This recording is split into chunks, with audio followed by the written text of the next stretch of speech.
నమస్తే సార్, నా పేరు తిరుకోణ నాగేశ్వరరావు, మాది దర్యాలతిప్ప. నేను దర్యాలతిప్ప సొసైటీ ప్రెసిడెంట్ని. ప్రస్తుతానికి నేను మాజీ రైతు సంఘ ప్రెసిడెంట్ను కూడా. అయితే వ్యవసాయం గురించి చెప్పాలంటే మల్లాడి కృష్ణారావు గారు వచ్చిన తర్వాత మాకు అరటికాయలంక నుంచి మా దర్యాలతిప్ప సొసైటీకి నీరు తోడుతున్నారు. డైరెక్ట్ గా పైప్ లైన్ వేసారు. గతంలో అయితే మాకు ఆంధ్ర నుంచి ఎక్కడ పత్తిగొందు నుంచి వచ్చేది. చాలా ట్రబుల్ పడేవాళ్ళం. బోర్డు మెయింటెనెన్స్ అది ఇదిని అవి కాదు. మనం మల్లాడి కృష్ణారావు గారు కృషి వల్ల అరటికాయలంక దగ్గర ఇది వేయటం వల్ల మాకు వాటర్ పెద్ద ఇబ్బంది లేదు. మేము సేఫ్ గానే ఉన్నాం. ఒక మాటలో చెప్పాలంటే మల్లాడి కృష్ణారావు గారు వచ్చిన తర్వాత యానంలో ప్రజలకు ఎవరికి ఇబ్బంది లేదు. ఎవరి సమస్య అయినా, ఎవరి పరిస్థితి అయినా, కమ్యూనిటీ పరంగా అయినా, ఇండివిజువల్ పరంగా అయినా చాలా చేసుకుంటూ వచ్చారు. కార్యక్రమాలన్నీ మల్లాడి కృష్ణారావు గారే ఢిల్లీ ప్రత్యేక ప్రతినిధిగా అన్ని చేశారు. నెగ్గిన ఆయన ఏ చిన్న విషయం కూడా పరిష్కరించలేకపోయాడు. That is called Malladi. ఒక మాటలో నేను చెప్పాలంటే బిఫోర్ 96 కి ఆఫ్టర్ 96 కి టోటల్ గా మార్పు. అసలు సమస్య లేదు.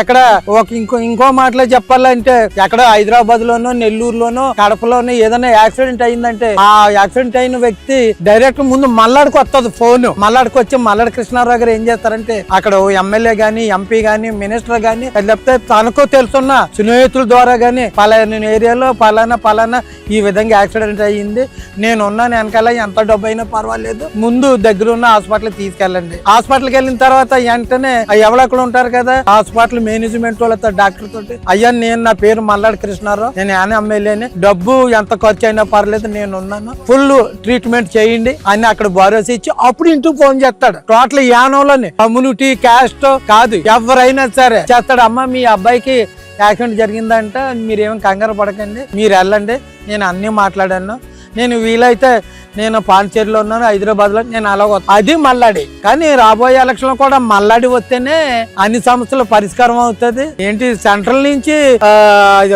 గతంలో అయితే నేను కూడా వ్యతిరేకించాను. రిటర్న్ వాళ్ళు 6 ఫీట్లు కట్టాలని, 6 మీటర్లు అంత వరద వస్తుందని.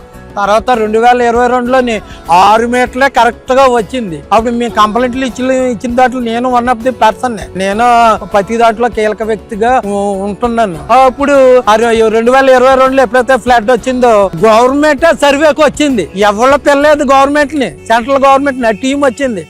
మల్లాడి కృష్ణారావు గతంలో ప్రతిపాదించింది రియల్లీ కరెక్ట్. ఫ్లడ్ వాళ్ళు కట్టి ఉంటే ఇంత డామేజ్ అవ్వదు అనేది ప్రస్తుతానికి అయితే అది రన్నింగ్ లో జరుగుతుంది. దాంతో పాటుగా అక్కడి నుంచి కనకాలపేట నుంచి పారంపేట వరకు కూడా రిట్రీట్మెంట్ వాళ్ళు జరుగుతుందని మాకు ఎప్పటికప్పుడు న్యూస్ వస్తుంది. 2022లో హెవీ ఫ్లడ్ వల్ల మా సొసైటీ ఫ్లడ్ బ్యాంక్ కొట్టేయటం వల్ల దాంతో పాటు కూడా మాకు కష్టం కలిగింది. మాది కూడా రేపు 26లోనే వర్క్ స్టార్ట్ చేస్తే 27లోకి ఫుల్ఫిల్ అవుతాయని ఆశాభావం వ్యక్తం చేస్తాను.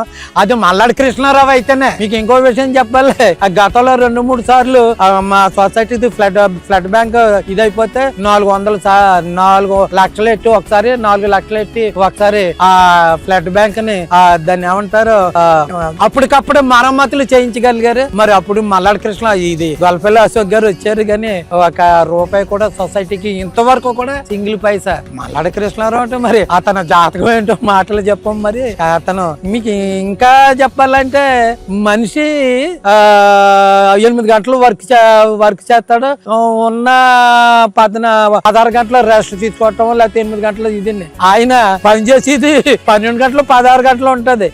నెగ్గిన మా ఎమ్మెల్యే దగ్గరికి ఎవరు ఉండరు. మల్లాడి కృష్ణారావు పాండిచేరి వాళ్ళు, హైదరాబాద్ అలా తిరిగి వచ్చేటప్పటికి జనాలు క్యూలో కడతారు. అక్కడ ఒక విషయం ఎంప్లాయ్మెంట్ అయినా మీరు మొన్న రీసెంట్ గా చూసారు ఆశా వర్కర్లు 10,000 దాన్ని 18,000. ఈ రాజకీయంలో నాయకులకి ఇంకొకటి చేశాడు అని అనిపించుకోకుండా 2-3 తరాలకైనా మల్లాడి కృష్ణారావే మహానుభావుడు, అతనే చేశాడు, అతనే దేవుడు. కానీ మీకు విషయం చెప్తాను సార్, అతను 2 సార్లు మినిస్టర్ అయ్యాడు. ఇది కానీ మినిస్టర్ లాగా కానీ, లేకపోతే ఒక ఎమ్మెల్యేగా కానీ, లేకపోతే ఢిల్లీ ప్రత్యేక ప్రతినిధి ఎప్పుడు బిహేవ్ చేయడండి. మామూలుగా సామాన్యులాగా వస్తాడు. అతను ఎప్పుడు ప్రధాన పాలేరుగానే వ్యవహరిస్తాడు. నిజంగా మా లాంటి ఆయన మాట్లాడే విధానం, ఆయన చేసే పద్ధతులు చూస్తే మైండ్ బ్లాక్ అవుతుంది సార్. ఎందుకంటే నేను రైతుని, ఒక పాలేరుని కూలీని నడుతుంటాం. చిన్న మాట అంటే వాడు ఆ పనిలోకి రాడు. లేకపోతే పాలేస్తాను మానేస్తాడు. మరి దగ్గరగా రాజకీయంలోకి వచ్చి 25 సంవత్సరాలు సుమారు ఎన్నో ఒడిదుడుకులు అవన్నీ తట్టుకుంటూ వస్తున్నాడంటే నేను అనుకుంటానా ఈయన ఏమన్నా ఏదన్నా దేవతల రుచులు సంపాదించిన అమృతలాడితే ఏదన్నా తాగి ఉంటాడా? ఎప్పుడు అలాగే ఉంటాడు సార్. అలసట ఉన్నదో నీచం. మేమైతే ఒక పని మీద వెళ్ళి ఈయన ఎక్కడికి వెళ్ళాడంటే అక్కడికి వెళ్ళాడు, మెట్టగూరు వెళ్ళాడు, ఎవరో పర్మిషన్ ఇచ్చాడు. మళ్ళీ వాళ్ళు వత్త ఎక్కడికి వెళ్ళాడు, అంబేద్కర్ నగర్లో ఎవరో కనపడ్డా అంటాడు. మా పని మీద వెళ్ళి 1 గంట వెయిట్ చేయటాకే మేము అలసిపోయి ఈయన ఇంకా రాలేదు అనుకుంటాడు. మరి ఓ రోజుకు వచ్చి ఎంతో మందిని శుభకార్యాలకి ఆయనే వెళ్ళాలి, హాస్పిటల్కి వెళ్తే ఆయనే పలకరించాలి, ఏదైనా ఆర్థిక సాయం అయితే ఆయనే చెయ్యాలి. ఎక్కడన్నా గుడి కడుతున్నాడు అంటే మీకు ఎంత కావాలండి. మొన్న రీసెంట్గా మా దడలతిప్పలో 2 నూకాలమ్మని మాలేచమ్మ దాని గురించి అయ్యా మాకు ఖర్చులు ఎక్కువైపోయి ఆర్థిక సాయం చేయమంటే అని అడిగితే 1,00,000 మీకు ఎంత కావాలంటే 1,00,000 అన్నారు. అంతే ఇచ్చేసాడు. హ్యాపీగా మా వాళ్ళు నెమటాది ఉగాది అదే మాకైతే ఆటలు వేసుకోవటం అలవాటు. అంటే చాలా సంతోషంగా. మరి అంత శక్తి అంత స్ఫూర్తి అతన్ని మాటల్లో చెప్పాలంటే చాలా మంది అనుకుంటారు మల్లాడి కృష్ణారావుకి ఈ తిరుకోటి నాగేశ్వరరావు ఎవరు అనుకుంటారు. యానం ప్రజలందరూ ఒకసారి ఆలోచించండి. రాబోయే రోజుల్లో ఎవడుంటే మనకు మంచి జరుగుతుంది, ఎవడొస్తే మనకి నష్టం జరుగుతుంది. ఒక ఆయన వచ్చాడు పాపం ఏమి చేయలేకపోయాడు, ఓ ప్యాకెట్ క్లబ్బులు అది ఇది అన్నాడు, ఏదో కిందకాడికి మూట కట్టుకున్నాడు. మళ్ళీ అదేంటి ఇచ్చారు స్కీము, అది అష్టదరిద్రం అయిపోయింది సార్. ఎక్కడికక్కడే దాని గురించి ఎక్కడికెక్కడికో ఇక్కడ మార్చి అక్కడికి మార్చి ఇక్కడికి. ఇంకో విషయం చెప్పాలంటే మాకు మొన్న బ్లో అప్ అయింది కదండి పైప్ లైన్. 4 సార్లు రంగస్వామి దగ్గరికి వెళ్ళి ఇలా చేయండి అని ఆయనకున్న పర్పస్ తోటి సజెషన్ చేసి కాకినాడ కలెక్టర్కి 4 సార్లు అట్టుకురావటం జరిగింది. మరి నెగ్గిన ఎమ్మెల్యే కానీ నేనే వస్తాదని నేనే పొడిచేస్తాను పోటీలో నేను ఉంటానన్నాడు. అక్కడ కూడా ఒక లెటర్ కానీ అట్టుకొచ్చి కలెక్టర్ని కలిసే పరిస్థితి లేదు సార్. మరి యానం బాగుపడాలంటే ఎవరు కావాలి, ఎవరు రావాలి? మన కోసం కాదు. నాకు 72 సంవత్సరాలు అయ్యింది. మా బతికితే ఓ 10 సంవత్సరాలు 20 సంవత్సరాలు. మరి రాబోయే జనరేషన్కి ఎవరు వస్తే పునాదులు వేస్తారు, ఎవరు వస్తే జీవితాలు బాగుపడతాయి. ఇంకో మాటలో చెప్పాలంటే మల్లాడి కృష్ణారావు పేరు చుట్టుపక్కల అన్ని జిల్లాలకి, ఆంధ్రాలోనే కాదు తమిళనాడులోనే కాదు, జ్ఞానం డెవలప్మెంట్ కావాలి. రాబోయే రోజుల్లో ఎవరైతే బాగుంటుంది అన్న దాని గురించి నేను మాట్లాడాను. యానం ప్రజలందరూ ఎవరైతే మనకు అన్ని మంచి పనులు చేస్తారో, ఎవరైతే యానను డెవలప్ చేస్తారో, ఎవరు వస్తే అన్ని స్కీములు రన్నింగ్ అవుతాయో వారిని దృష్టిలో పెట్టుకుని అతన్నే దృష్టిలో పెట్టుకుని మీరు ఓటైతే మనం అందరం మంచి పని చేసినట్టు ఉంటుంది.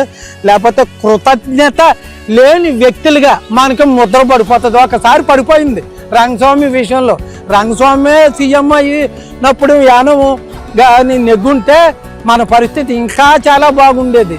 అందుకని దయచేసేసి మంచి మనసుతోటి, మంచి ఆలోచనతోటి, మంచి మైండ్ సెట్ తోటి మీ కుటుంబ వ్యక్తులతో అందరితో చర్చించిన తర్వాత ఎవరు వస్తే యానం బాగుపడుతుంది అన్న దృష్టిలో పెట్టుకుని వారికే మీరు ఓటేయండి.